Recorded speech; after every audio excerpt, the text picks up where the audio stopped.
এই লগুণ চগুণ জাতীয় কাৰবাৰত আমি নাই, আমি থাকিব নোৱাৰোঁ। লগুণক লৈ এই প্ৰচাৰ বাদ দিয়ক। অসমৰ সংবাদ মাধ্যমসমূহে লগুণক লৈ আলোচনা বাদ দিয়ক। লগুণ চগুণ নালাগে, আমাক জুবিন গাৰ্গৰ ন্যায় লাগে, চিম্পুল কথা।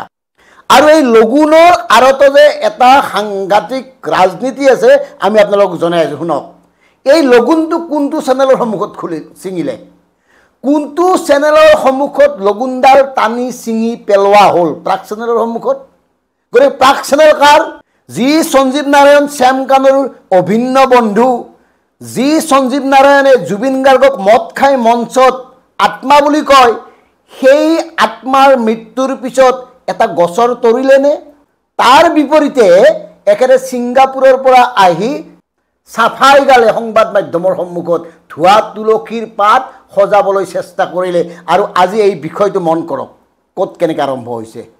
কেৱল প্ৰাক চেনেলৰ সন্মুখত এই ঘটনাটো কিয় ঘটিল? কিয় জুবিন গাৰ্গৰ এই বিষয়বোৰ অন্য ফাললৈ নিবলৈ চেষ্টা কৰা হৈছে? কোনে চেষ্টা কৰিছে? যিখিনি সময়ত সমগ্ৰ অসমবাসীয়ে জুবিন গাৰ্গৰ ন্যায়ৰ বাবে হাহাকাৰ কৰি আছে, যিখিনি সময়ত জুবিন গাৰ্গৰ প্ৰিয়তমা পত্নীয়ে মাজনিশা সমাধিস্থলত উপস্থিত হৈ সাধাৰণ জনতাক আহ্বান জনাইছে জাষ্টিছ ফৰ জুবিন গাৰ্গ, সেইখিনি সময়ত এই বিষয়টো অন্য ফাললৈ নিবলৈ কোনে চেষ্টা কৰিছে? কিয় অসমৰ সংবাদ মাধ্যমসমূহে এই বিষয়টোক তিলটোকে তালটো কৰি বজাই আছে? ইয়াৰ আৰতো ভয়ংকৰ ৰহস্য আছে প্ৰিয় দৰ্শক। গতিকে আমাৰ সাধাৰণ জনতাই এই ৰহস্যবোৰ এতিয়া আমি বুজিবলৈ চেষ্টা কৰিব লাগিব। অসমৰ সাধাৰণ জনতাই এই ডাঙৰ ডাঙৰ মালিকসকল, মিডিয়া আইকন, মিডিয়া বেৰনসকলৰ আচল স্বৰূপটো চিনিবৰ কাৰণে প্ৰয়াস কৰিব লাগিব। এওঁলোকে কি ধৰণে বিষয়টো এটা দিশৰ পৰা আনটো দিশলৈ নিবলৈ চেষ্টা কৰিছে ভাবক। লগুণক লৈ ব্যস্ত থকাসকলক কৈছোঁ, নিজেই চিন্তা কৰক।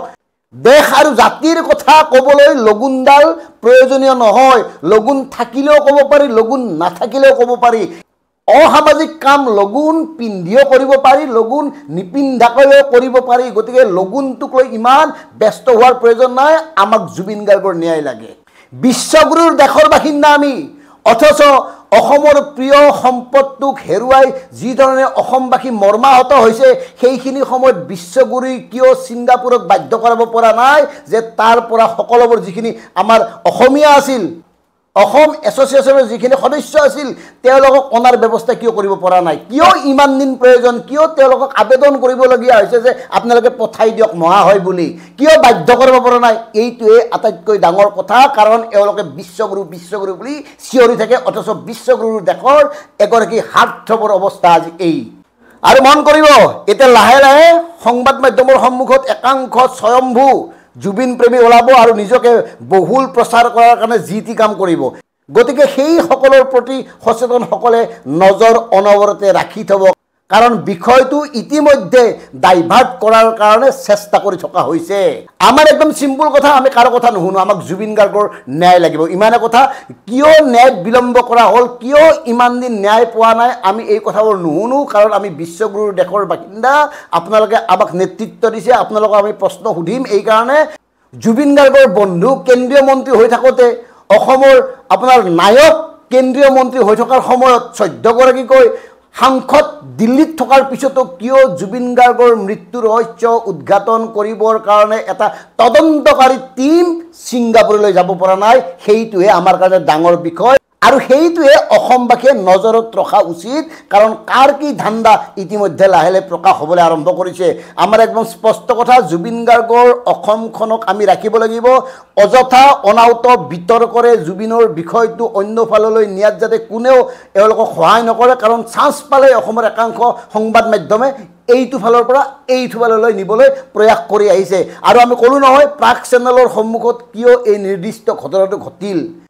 কাৰণ সংবাদ মাধ্যমৰ বেছিভাগ মালিক সম্পাদকে জুবিন গাৰ্গক বিভিন্ন সময়ত ব্যৱহাৰ কৰি আহিছে। আৰু আটাইতকৈ বেছি ব্যৱহাৰ কৰিছে সঞ্জীৱ নাৰায়ণে প্ৰাগ চিনে এৱাৰ্ডৰ নামত। গতিকে মন কৰক, প্ৰাগৰ সন্মুখত লগুণ চিঙা এই বিষয়টো তিলটোকে তালটো কৰি এই বিষয়টো ক'ৰ পৰা ক'লৈ নিবলৈ চেষ্টা কৰা হৈছে। কি ডাঙৰ কথা হৈছিল? লগুণ ল'লেও বেয়া কাম কৰিব পাৰে, লগুণ নল'লেও ভাল কাম কৰিব পাৰে। আৰু এই সামান্য বিষয়টোক লৈ ইমান চিঞৰ বাখৰ কৰাৰ প্ৰয়োজন আছিল নে?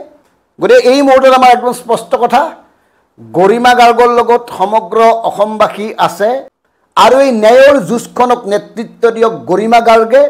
গৰিমা গাৰ্গৰ লগত সমগ্ৰ অসমবাসী আছে আৰু যেতিয়ালৈকে জুবিন গাৰ্গে ন্যায় নাপায় তেতিয়ালৈকে অসমবাসী ক্ষান্ত নহয় আৰু জুবিন গাৰ্গৰ লগত যিসকল জড়িত আছিল যিসকলে জুবিন গাৰ্গক অতদিন ব্যৱহাৰ কৰি আহিছিল এটা পণ্যৰ দৰে তেওঁলোকক অসমবাসীয়ে ঘৃণা কৰিব লাগিব আজীৱন তেওঁলোকক অসমবাসীয়ে সামাজিকভাৱে বৰ্জন কৰিব লাগিব আৰু আমি এনেকৈ জুবিন গাৰ্গক ন্যায় দিম গতিকে এই ফুংফাং বাৰে ফচৌ থাৰ্ড ক্লাছ কিছুমান কথা কৈ যাতে কোনেও ব্যস্ত নাথাকে তাৰে আহ্বান জয় অসম জয় জুবিন গাৰ্গ